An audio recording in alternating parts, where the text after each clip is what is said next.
Hello my YouTube lovelies, and welcome to this special episode of Van Life Tag. I've been tagged by Dave. One man name is Whippet. Thanks Dave.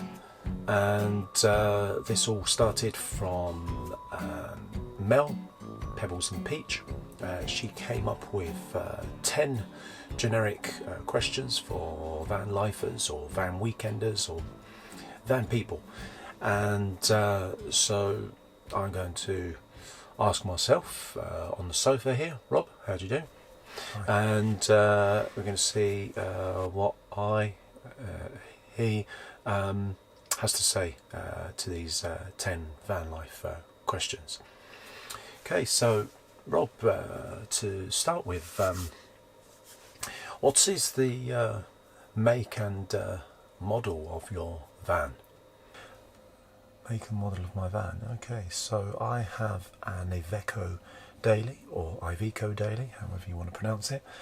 It is a long wheelbase, normal roof, so not the high top roof. It is a 2.3 diesel. It is rated to 3.5 tons maximum weight, and it is the 35S12 designed by Giugiaro, if that means anything to anybody out there. Okay, and how long did your van take to build? How long did it take? Let's see. I started stripping out and cleaning the van and prepping it, etc. in February 2018, and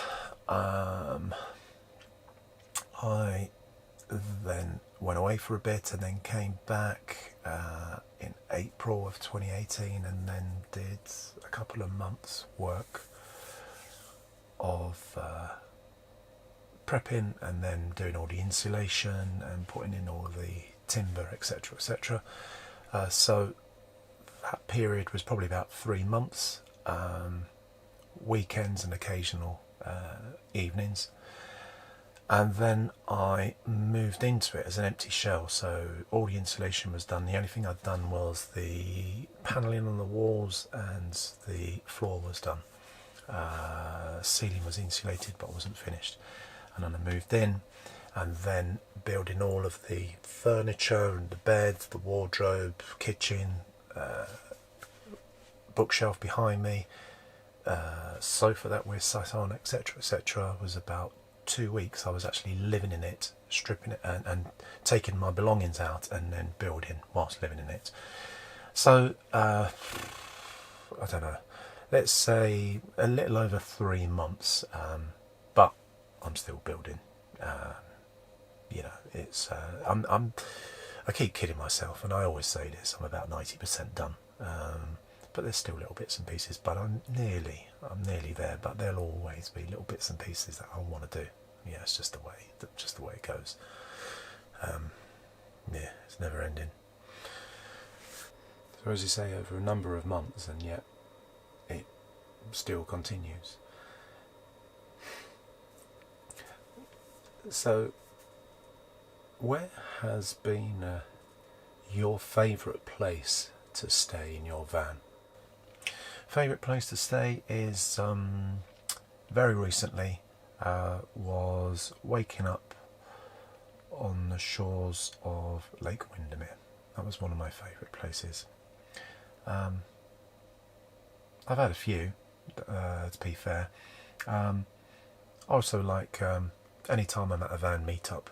Those tend to be really good places, just because you're surrounded by great company.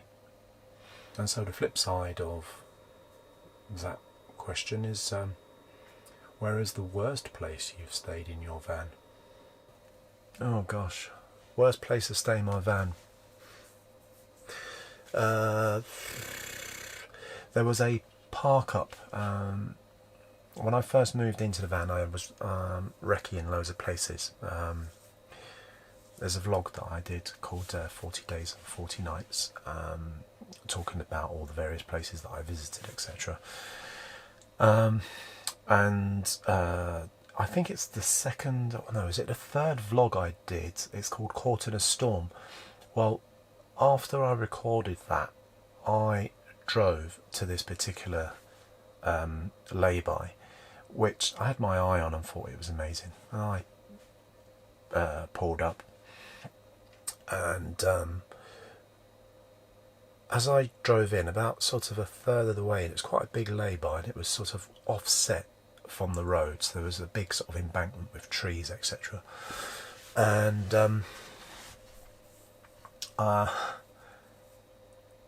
as I drove down the road a little bit into the lay-by, there was a motorhome, funny enough, surrounded by about 2 or 3 cars, and I just pulled right up to the front of the lay-by. Normally I have a rule that if I'm in a lay-by, I either park right at the front of the lay-by or I'm at the back of the lay-by, trying not to get hemmed in if possible. Doesn't always work out that way, but that tends to be what I do. Anyway, I'm parked up, and during the course of the evening there was just lots of cars just going up and down this lay-by, and I'm thinking to myself, hey up. And yeah, just people looking into my van and occasional beeping of horns, etc. And I was aware that there was some, you know, some shenanigans going on behind me. And anyway, as you do, as I do, I'm a mischievous so-and-so, so I got on my phone and immediately started searching dogging in Yorkshire, and found out that Yorkshire is has the most dogging activity in the country, but then it is the biggest county. And lo and behold, this lay-by was a popular dogging spot, and yeah, it was awful because it was just non-stop traffic going backwards and forwards. And I guess well, 2 things that make you feel uncomfortable. One is that I'm in the van not getting any, and 2, behind me, you know, there's some dirty old pervs spaffing over some young couple's Ford Fiesta, and yeah, it just doesn't sit very comfortable with me, I must say. So that's probably my worst place. Okay, well, this next question I hope is not directly related to the previous question, but how many people have you had in your van at one time? How many people have I had in my van at one time? I think it's about, including myself, I think there were 6 of us in here. It was just me showing some guys from work around, and yeah, I was back there, and then there were at least 1, 2, 3, 4, and then someone outside the door. So yeah, I think maybe 6 of us. But when it comes to just sort of sitting down nice and cosy, it's just 3. 1 here, 1 where you are, and sort of over there. So 3 quite comfortably is really nice. So in the time that you've been in your van, have you had any van disasters? Van disasters, oh gosh. Well, one quite recently actually, my trip to the lakes. I took the van up Honister Pass, and on the way down Honister Pass my brakes failed. Yeah, it was about a quarter of the way down. I was pushing and there was just nothing, just a pff, pff sound coming from the pedal. I frantically dropped down into first gear and it was screaming down, the revs were incredibly high, and I was just managing to steer it. I think I had to kind of apply the handbrake a little bit,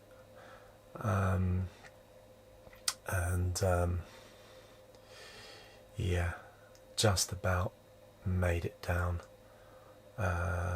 Thank God no one was coming up the other direction, but yeah, that was pretty scary.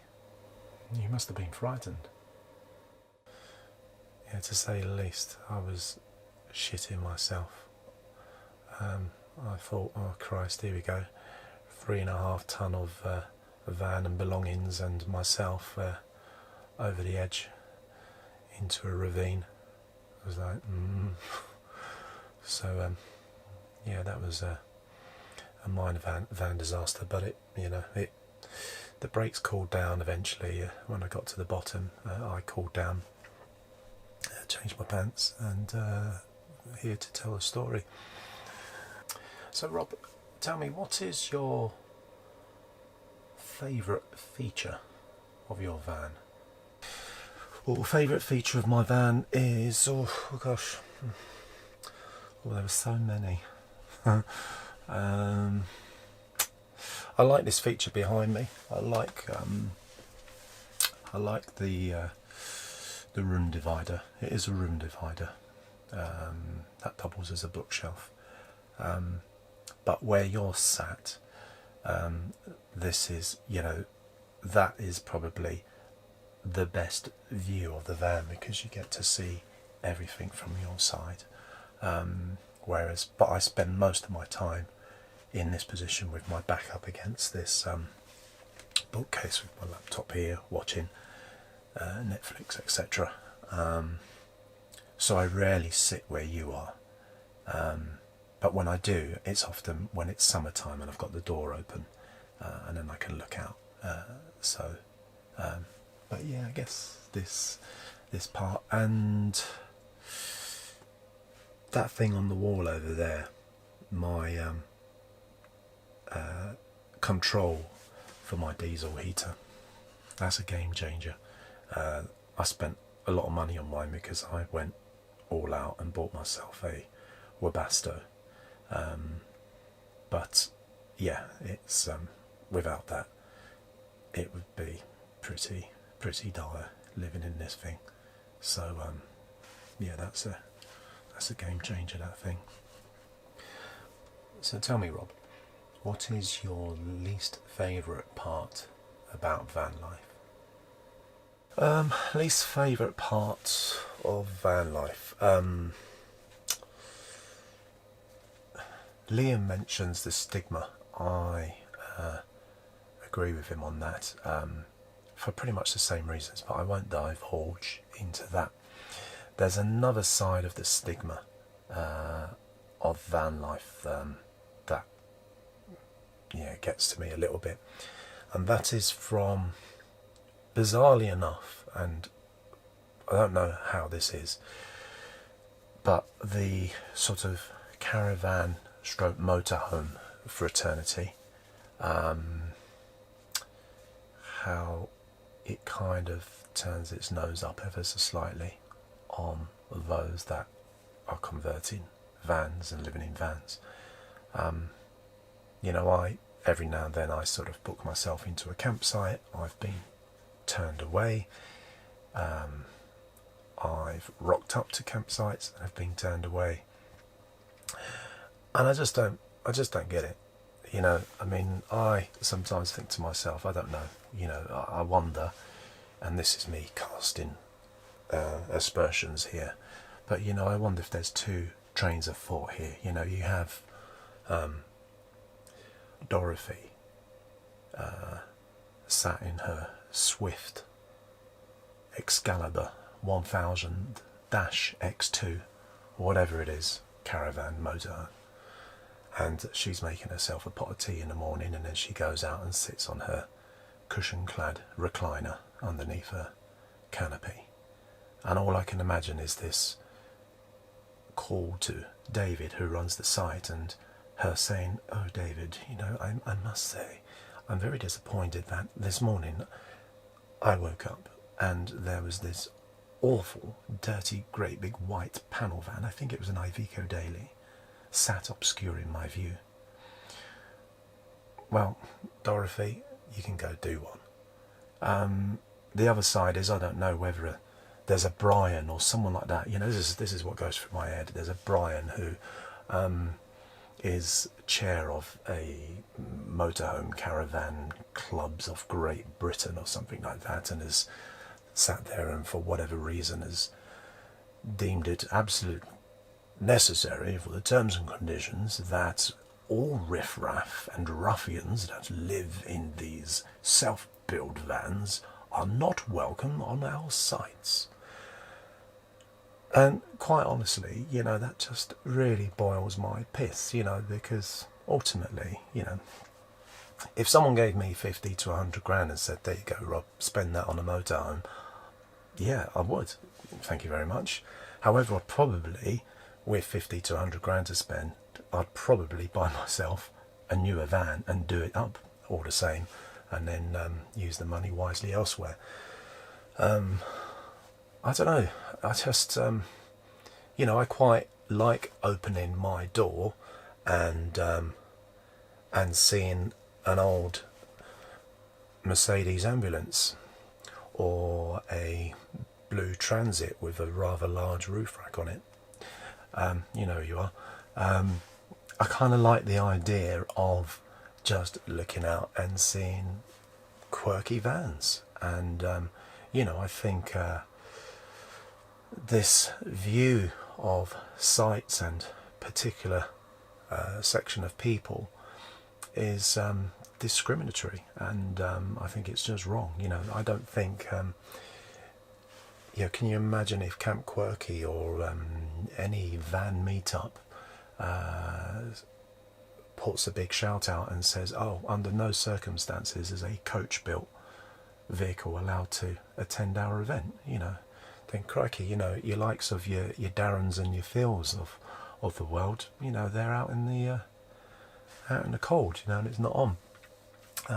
So I think your Brians and your Dorothys, you need to have a word with yourself. So this question has a common theme amongst the van life tags thus far, but what is your favourite part about van life? Favourite part about van life? Yes, it is the community, without a doubt. But I guess there's another side to that community. I think, for me personally, it is, being out on the road is quite lonely at the best of times. Certainly in the neck of woods where I reside. And I think, having things like Instagram and YouTube brings out a side where, I'm, for the most part, can be quite shy. And yeah, it's nice to be able to have a forum where you can make contact with people. And what's brilliant is that, a like or a comment on Instagram or a comment on YouTube means a lot to me, because there's a connection and you're having a dialogue with a like-minded set of people, and that's what makes, for me personally, it makes the living alone in a van a bearable experience, and having the support of those guys behind you in one way or another is just wonderful. So Rob, we've reached the last question, question number 10. Do you have any tips for those about to embark on a van life adventure? Oh, blimey. Tips for those about to embark on their van life adventure. Contrary to what some people have said out there, I would go for as big a van as you can get for your buck, is my advice. I say that only because you're about to leave a 2-bedroom flat or a 3-bedroom house or what have not with a lot of belongings, and yes, we all know that you've got to, strip down, put things into storage, etc., make a massive culling of your life and all your belongings. But ultimately, to go from a 2-bedroom or a 3-bedroom flat or house into, this is what, 4.5 meters from bulkhead to the back doors and about 1.70-ish wide. I've got a pretty big whacking van, and sometimes I think, I could do with a little bit more space. But this is brilliant, and I'm on my own in here, and this is perfect for me. Living with someone else in here, yes, it's doable, but yeah, I would go for as big a van as possible. Also, if you get along to a van meetup, just hire a van for a weekend, take an empty van, go along, chat to people, look at it, go in, get yourself a nice book, sketch pad, whatever, and start nicking people's layouts and designs. And thirdly, I think what's quite important is don't listen to your friends and family, because friends and family quite often don't get what it is that you're about to do. They don't get van life. A lot of people don't, to be honest with you. And I think you kind of just need to listen to your heart and go with your instinct. I guess, that's all I can say on that. Actually, there's more I can say, but I won't. Well, thank you, Rob. It's Cheers. been an absolute pleasure to talk to you, me, and thank you very much for your open and honest answers. And to you guys, thank you very much for viewing. I hope you've enjoyed this episode. I guess now it falls for me to nominate 3 other people, or tag 3 other people. So my first person who I'd like to tag is Ash from Lost in Europe. Ash has the most beautiful and inspirational videos. His journey has been amazing, and he was also one of the very first people that I saw on YouTube, certainly with regards to an Iveco Daily van build, and so it was brilliant to then finally meet up with him. He's a lovely guy, and so he is my first nomination. My second nomination or tag is Angela, Fire Angel My Journey. I've met Angela very briefly at a meetup. I never really got a chance to talk to her, but I've spoken to her over Instagram and YouTube comments, etc. And she's a female solo van life dweller, and her story is brilliant, and she has these fantastic vlogs, and she goes off on a tangent every now and then, which is just brilliant. So again, I find her really inspirational, so she is my second nominee. And then my third nominee is kind of a little bit left field, I guess. It's a young guy called Max. Max Reynolds is his YouTube channel. Now, Max helped his mum, I think it was, build a small Iveco Daily, and and he has a channel which documents the whole build of that particular van. But he's brilliant in the fact that he's a young guy who doesn't own a van and yet knows all about this van lifestyle, has done his research, knows exactly what type of van he wants, the layout, etc. And I guess for us older folk, it's quite, I don't know, what's the word, I guess we're envious to some extent that someone so young has this outlook and is about to start their journey, where most of us started it later on, in our prime, I'd like to say. So yeah, it'll be interesting to see what Max's take is on this. So those are my nominations. Once again, I want to thank Dave for tagging me into this, and more importantly Mel for kicking off this whole thing. I wish everybody out there a happy new year, and have a wonderful 2020, and hopefully I'll see you out down the road. Cheers.